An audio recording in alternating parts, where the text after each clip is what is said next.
Halo sahabat Poko, kembali lagi di konservasi.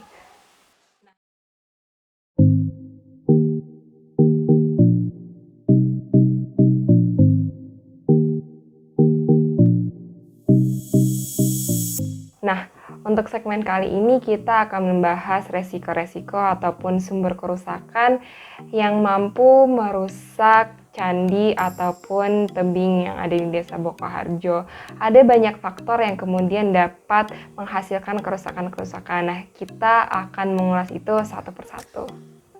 Yang pertama terkait dengan faktor geologi. Nah, seperti yang kita tahu, peristiwa bencana alam seperti gempa bumi ataupun erupsi vulkanik ataupun tanah longsor kerap terjadi di Yogyakarta, tidak terkecuali di Desa Bokoharjo. Dan hal ini kita dapat relasikan dengan posisinya yang berada di ujung suatu retakan atau patahan bumi yang disebut dengan patahan opak.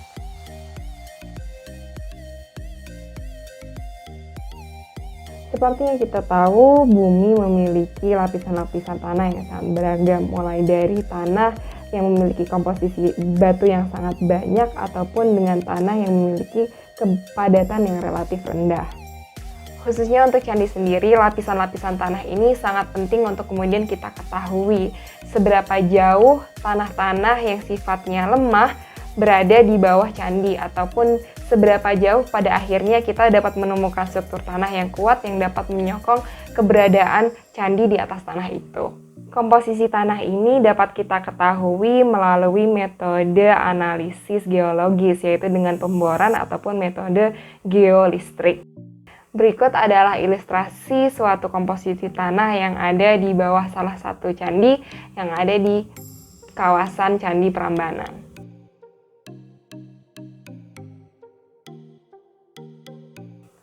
Faktor berikutnya adalah faktor cuaca. Barangkali hujan maupun hembusan angin tidak terlihat begitu membahayakan. Akan tetapi seperti yang kita tahu, tetesan-tetesan air yang kemudian berlangsung sekian lama dapat menghasilkan lubang pada suatu batu.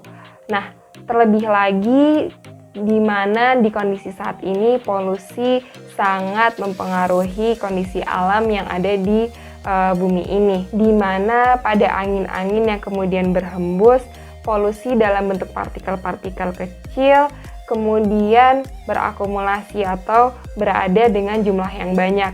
Yang sebelumnya partikel-partikel kecil ini sekedar debu-debu, kini kita memiliki partikel-partikel kecil yang kemudian ukurannya lebih besar ataupun dengan jumlah yang sangat banyak. Nah, partikel-partikel kecil ini walaupun terlihat sangat kecil dan mungkin tidak berpengaruh secara besar dalam jangka waktu yang pendek, dalam jangka waktu yang panjang khususnya disertai dengan angin-angin yang sifatnya sangat lebat, dapat mengkikis lapisan-lapisan batu yang ada pada candi ataupun pada tebing.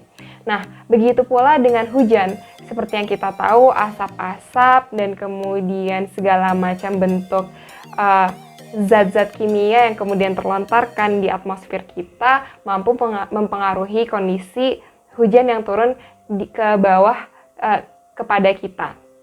Nah, dengan adanya polusi ini, hujan yang turun dapat bersifat asam, dan hujan yang bersifat asam ini dapat dengan cepat kemudian mengkikis batuan-batuan. Layaknya asam yang kemudian kita minum dan dapat mengkikis gigi kita, hujan asam pun dapat menghasilkan pengikisan pada batu secara signifikan atau dengan hasil yang kemudian sangat merugikan. Faktor yang ketiga adalah faktor flora dan mikroba. Nah, seringkali kita melihat suatu bangunan yang sudah lama tak dihuni kemudian ditaklukkan dengan berbagai macam tanaman. Begitu pula dengan candi maupun tebing. Keduanya memiliki resiko yang ketika berhadapan dengan tanaman, di mana tanaman dengan akar-akarnya baik yang besar hingga sampai dengan akar-akar yang kecil mampu penetrasi ataupun menembus dinding-dinding bebatuan yang kemudian menghasilkan kerak-kerak yang kemudian akhirnya batu-batu tersebut dapat bersifat lemah dan mampu dan mampu kemudian terpecah belah. Bahkan akar-akar yang kemudian mata kita tidak dapat melihat mampu kemudian merusak pertama estetika dari bebatuan yang ada pada candi ataupun tebing, dan yang kedua adalah dari integritas ataupun keutuhan dari bebatuan itu tersendiri.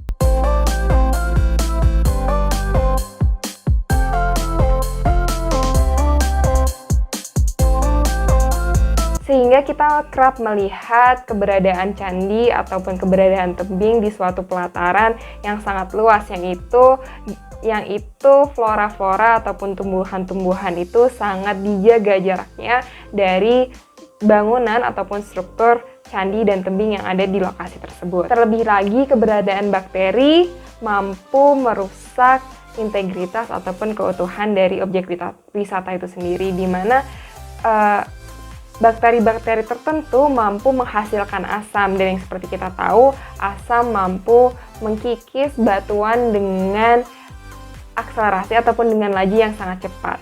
Faktor yang keempat adalah pembentukan garam. Perlu sahabat Boko ketahui bahwa batu dan tanah mengandung komponen-komponen garam, di mana yang seperti kita tahu dengan adanya air, garam-garam ini dapat larut. Nah, garam-garam yang kemudian larut dapat kemudian menggumpal ataupun berkumpul di suatu tempat di dalam batu yang berpori. Nah, ketika kemudian air itu keluar meninggalkan butiran-butiran garam ini dapat kemudian bertumbuh berukuran menjadi semakin besar. Nah, butiran-butiran garam ini yang kemudian bertumbuh dapat kemudian mendorong ataupun menghasilkan kerak-kerak pada batuan dari dalamnya. Nah, oleh karena itu, keberadaan butiran-butiran garam ini ataupun pembentukan garam ini dapat kemudian merusak integritas ataupun keutuhan dari bebatuan. Faktor yang terakhir dan barangkali faktor yang paling penting adalah faktor antropologi manusia ataupun aktivitas manusia. Nah, seperti yang kita tahu, kemegahan ataupun kecantikan dari suatu objek wisata tentunya mengundang banyak tolehan kepala. Kita menjadi tertarik untuk kemudian mengunjungi objek wisata tersebut. Akan tetapi dalam jangka waktu yang sangat panjang beriringan dengan sudah hadirnya berjuta-juta para wisatawan, maka gesekan-gesekan kaki pun yang mungkin terlihat sangat tidak signifikan akan dapat menghadirkan ataupun menimbulkan kikisan-kikisan pada bebatuan. Bahkan tangan-tangan kita yang kadang suka usil kemudian menyentuh hal-hal tertentu, dan tanpa tidak kita sadari mencuil-cuil berbagai macam bentuk fitur-fitur dari suatu objek wisata juga dapat menghasilkan kerusakan yang cukup besar dalam jangka waktu yang panjang. Nah, ditambah lagi kadang dari kita para wisatawan tidak memperlihatkan atau tidak melakukan perilaku-perilaku yang sifatnya terpuji. Sebagai contoh, mungkin adalah sebagian dari para wisatawan memakan permen karet, kemudian permen karet itu dibuang tidak pada tempatnya, sehingga permen karet ini timbul ataupun menempel pada permukaan pada objek wisata. Selain itu mengurangi estetika dari objek wisata, tentunya itu akan membutuhkan dana untuk kemudian menghilangkan permen karet ataupun sampah-sampah yang berserakan pada objek wisata, dan perawatan hal yang seperti itu pun pengelolaan untuk kemudian menghilangkan berbagai macam sampah yang kemudian tertempel pada objek wisata juga mampu menimbulkan berbagai macam masalah di mana proses-proses itu juga dapat menimbulkan penyikisan pada objek wisata. Ditambah lagi juga dengan orang-orang yang kemudian tidak bertanggung jawab. Mereka dapat kemudian mencoret-coret pada objek wisata secara semena-mena, dan hal ini tentunya sangat-sangat tidak terpuji, dan ini meninggalkan kerusakan yang sangat begitu besar karena biasanya coretan-coretan ini tidak mudah untuk kemudian dihilangkan dan membutuhkan dana yang sangat besar, sehingga estetika dan juga proses yang kemudian berkepanjangan untuk menghilangkan coretan-coretan ini sangat mengganggu keutuhan dari objek wisata itu sendiri. Nah, Kita sekarang sudah belajar faktor-faktor yang kemudian menjadi sumber kerusakan dari suatu objek wisata. Harapannya dengan kita kemudian dapat mengidentifikasi hal-hal seperti ini, kita dapat mengidentifikasi tindakan-tindakan ataupun upaya-upaya untuk mengatasi ataupun meminimalisir kerusakan-kerusakan yang dapat terjadi di objek wisata. Nah, untuk ulasan berikutnya, pada video berikutnya kita akan membahas terkait itu. Oleh karena itu, stay tuned.